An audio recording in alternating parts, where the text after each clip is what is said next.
Animated GIFs are incredibly easy to make. You'll wonder why you thought it was ever so hard once you see how easy it is. I have created my files ahead of time to save us some time. Animated GIFs can be used for unimaginable number of purposes. Of course, in the digital scrapbooking world, everybody loves to have Blinkies in their signature line, and that is a common purpose for it. You can also make blinking headers for your blog. Another idea is to take photos, as I have here, to create animated images for web pages.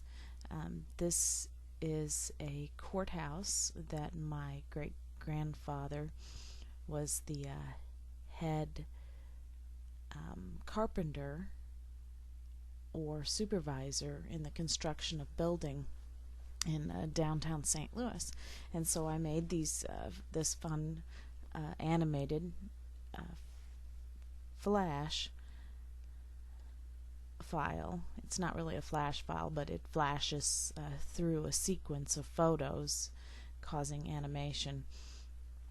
The important thing to remember when building your file is that everything needs to be backwards in the layers palette. The first layer that I want visible is going to be on the bottom, and the last layer that I want visible, which is this old courthouse picture you see here, is on top. And I just simply went through and put in an order of photos. This will be my first screen, and this will be my second screen, and this will be my third screen, and so on. If I wanted a color other than white behind my words, I would need to create a layer with that color and merge the two together, the text and the background layer together, so it's one layer. I'll show you what I mean when I get to the Blinkie sample, but I'm going to go ahead and make all of these visible, and after you get your layers set up, go to the File drop-down menu, Save for Web. Of course, this box always takes a while to come up.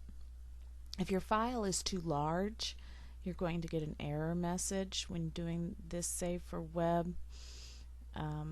When you click on this animated button, I reduced my original file size to 600 pixels because that's more than enough for a website page, and I do no longer get the error message.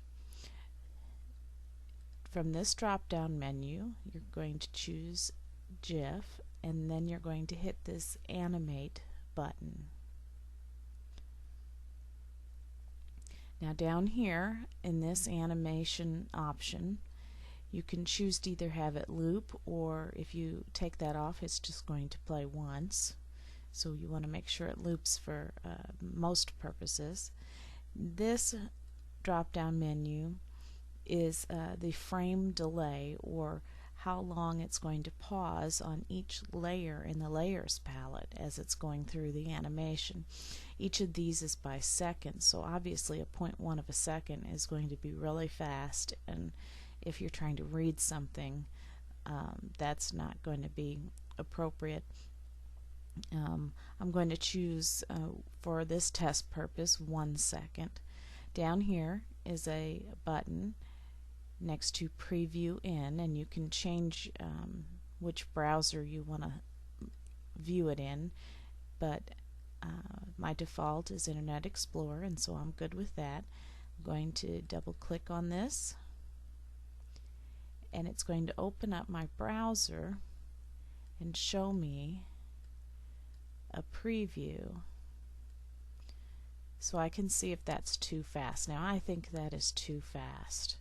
It's too fast to read the lines that are longer than one line.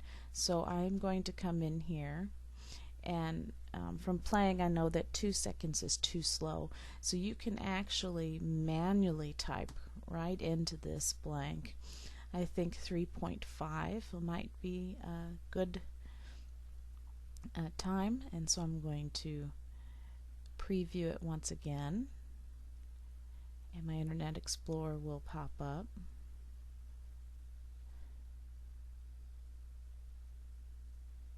Because this gives me plenty of time to view the photos in addition to read the words. And if you're happy with your preview, simply click OK. Browse to where you want the animation on your hard drive.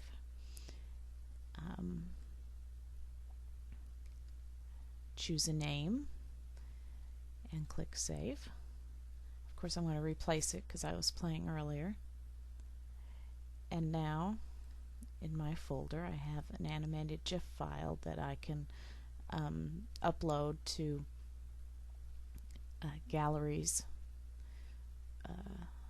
upload someplace to a host such as PhotoBucket or wherever, and link it to my web page for others to view, or into my signature line if you're using a little Blinkie. And here's how to make a little Blinkie. Let me open this up, and here is my small Blinkie which I made. You'll note I will go up here to Image, Resize, Image Size, so that you can see that I made this Blinkie at a width of 150 and a height of 50. Now the resolution at 72 is actually fine because this is going to be viewed on the web, and anything on the screen is viewable fine at 72 pixels. Of course, for things that we're printing we want to do 300, but since this is just for screen viewing only, 72 is fine. And so those are, you would create a new file, and those are the settings that you might want to use. Of course you can vary that if you'd like. I've gone ahead and created this ahead of time, but I want to show you a simple trick. I'm going to delete these layers, or make these layers invisible. Down here I use these layers. I guess my world, I didn't save it but I created these layers in order to make this background layer, and I had only those layers visible, including the little world that I no longer have here, and I chose merge visible, and they all became this one layer. Now when I was making the text layers, I would use my text tool and manually type in my text, which I've already done here, and I made a duplicate of my background layer so I could preserve the original, so that I could use it again, since I have my same background on each one of the layers. And then with only these two layers as the visible layers, and this one tucked away so that it can be saved and reused again, I'm going to go to the layer drop down menu and merge visible, and now you can see that they became one layer, the background and the text together, and that is actually up here also my very last layer. So I just wanted to show you how that you can put text on your backgrounds. You'll see here I put let's see, since we're going backwards, my Blinkie is going to start with just one word, and then it's going to add 2 words, and then it's going to add the 3rd word, and then it's going to have the URL. So I'm going to go ahead and delete these original layers here that I no longer need. Once again, as before, go to the File drop-down menu, Save for Web, choose GIF, hit the animation button, and choose how many seconds you want your Blinkie. This one could go a little faster. Let's try 1 second. Hit the preview button to bring up your Internet Explorer or other browser, and you can watch to see, and I think that speed is good for my Blinkie. Close this out, click OK. I created this before, so I'm going to go ahead and save over it. And back in my folder here is my new Blinkie that I can upload to a host somewhere and use in my signature line, or maybe in the sidebar of blogs or wherever. So if you have any questions, certainly do ask, and I'll try to answer them the best I can. And have a great day.